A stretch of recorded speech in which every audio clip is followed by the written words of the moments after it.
Hey guys, welcome back to my channel. How's everybody doing? Vibely, I hope. Thank you all so much for the love on my last video with Lolo, even though we were getting pretty hammered on Jameson. Shout out to you guys for subscribing. The subscriber count is higher. I think we're up to 310 when I checked last, but that's not what this is about. This video I asked on Instagram as per usual, and you guys said, I don't know why you wicked people want me to talk about the one time my heart was broken, but you know what, y'all asked, y'all gonna get it. I'm going to talk about the one time, well, my heart's been broken twice, but I'm gonna leave the second story based off of the fact that the person is camera shy. But this first time was 3 years ago, I think 3 years ago.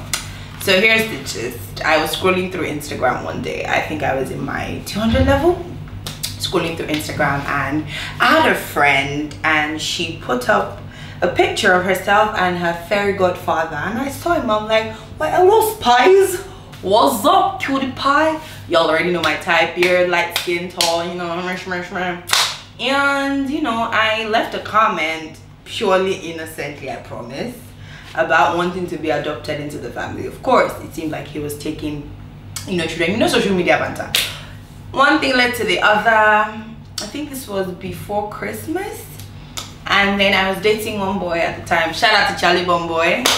I was dating a boy, and that Christmas or that New Year, I'd gone to Abuja to see him, and he basically broke up with me on the side of the road with a bottle of, I think, either Magic Moment or Ciroc in his hand.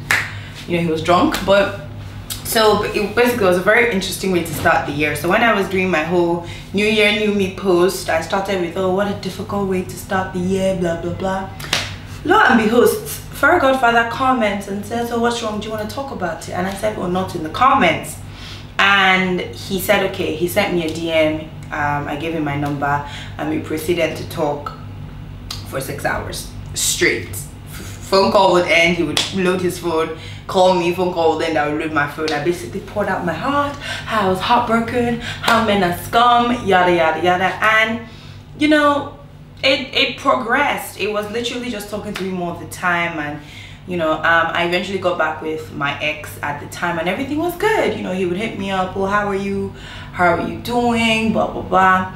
And then from how are you doing, he proceeded to visit in school. So he would come to my school, bring me food, pizza. It got so bad that my friends knew he was coming every Sunday. They started placing order. Oh, tell him we want this, tell him we want that. I'm like, you people, please, this is my own fairy godfather. And I think for the first 6 months it was very, very innocent. It wasn't, you know, anything, you know, like that. We just were good friends. He was, you know, a good person, I was a good person. So good people come together and they meet. I think when it changed was around Easter. I remember, because I've done stupidity for man. So I left. Wait, I don't think I should tell this part of the story because my mom watches my YouTube. So basically, Sha was in Lagos. I went to his house, went to, you know, say hello, happy Easter, all of that. It was good. And then he got his driver to drop me off with him in the car. And you know, we were in the car talking. I started to feel sleepy, so I put my head on his lap and I was dozing. And when I woke up, I was like, oh, I'm about to do something very silly. I don't know what pushed me, whatever that spirit was. See, pray against the spirit. But I basically kissed him, and he didn't withdraw, but he didn't reciprocate. I got home, we had a talk. It's like, look, we can't do this. I'm much older than you are.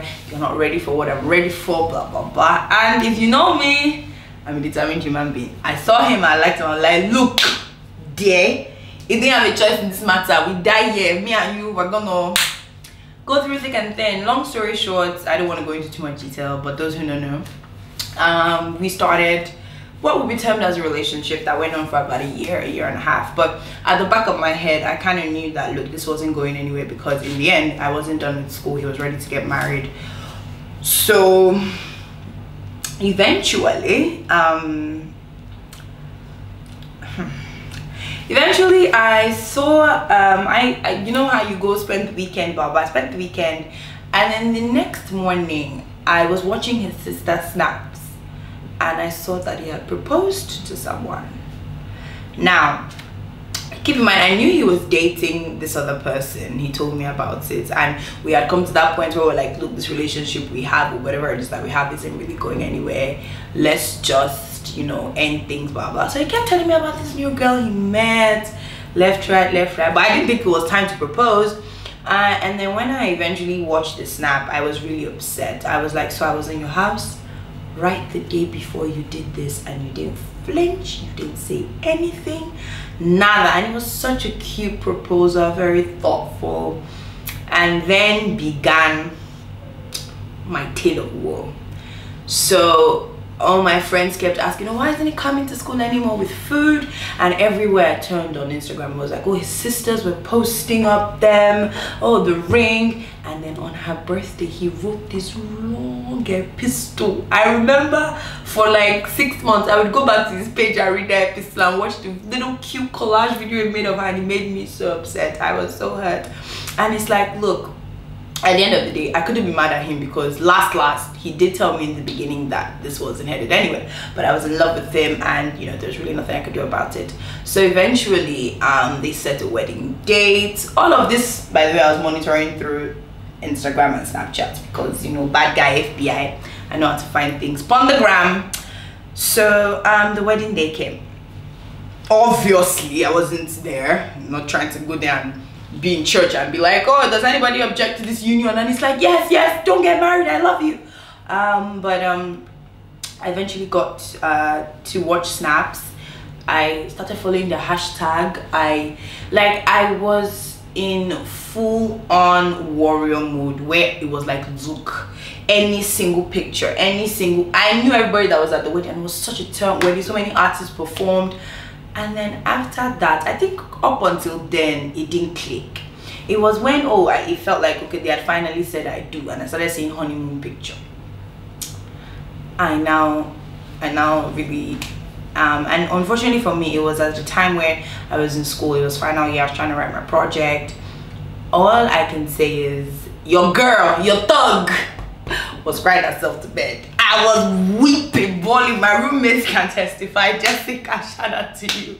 I was constantly crying. I was constantly sad. But the worst part was, I couldn't be mad at him, because looks, they told me in the start. I think there's a cut on my head where men tell me, look, this is not going anywhere, but stupidly, you know, a girl's gotta, you know, love up. The stupid and me loved up.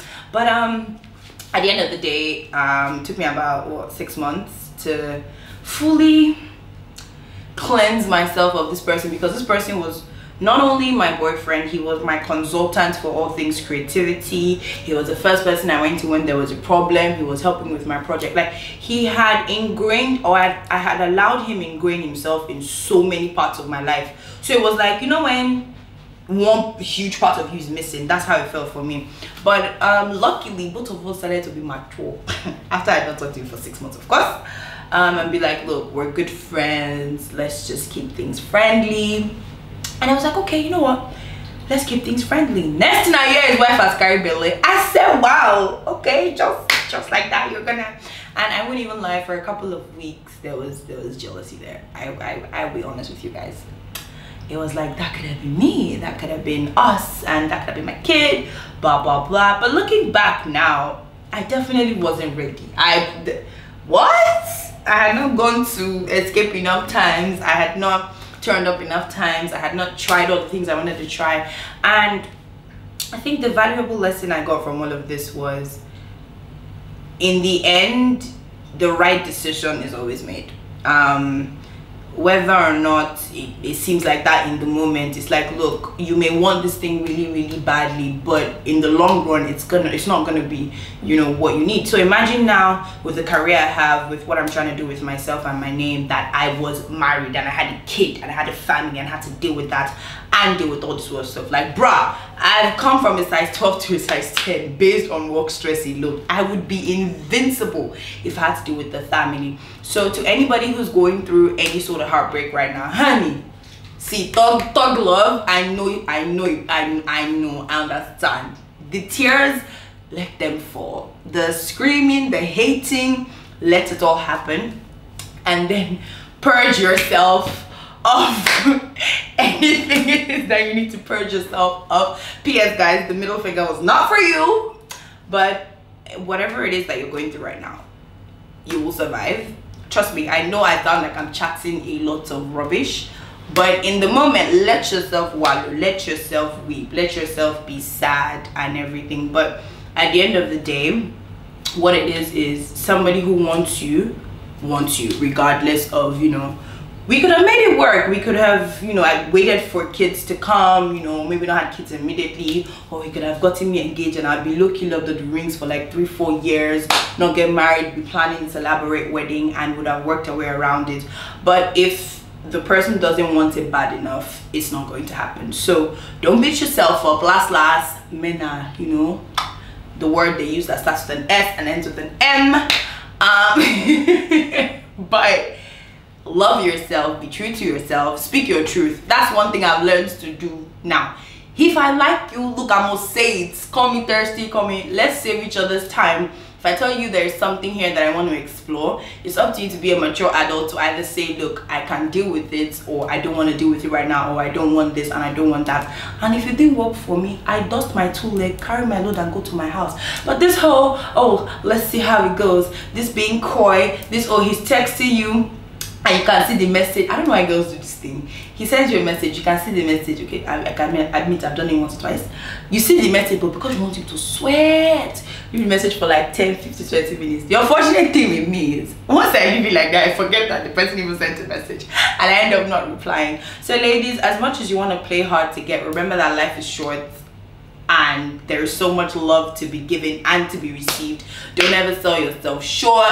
If a nigga ain't fixing up, fix a nigga up. You either send him packing, stop doing that. You either send him packing, or you know, deal with the situation. What I'm learning to do right now is say what it is. If I can deal with it, great, I'll deal with it. If I cannot, honey, I genuinely cannot. But guys, I know this wasn't as in-depth as you guys expected, because I don't want to cast certain people, even though I know some of my peeps out here know who I'm talking about. But that is all on the show today, guys. Don't forget to like, share, subscribe, send to everybody. Thank you so much for the love. A lot more content is coming, plus I may or may not have an announcement soon. If you've been following my Insta story, you just may know what it is. Other than that, I will see you in my next video.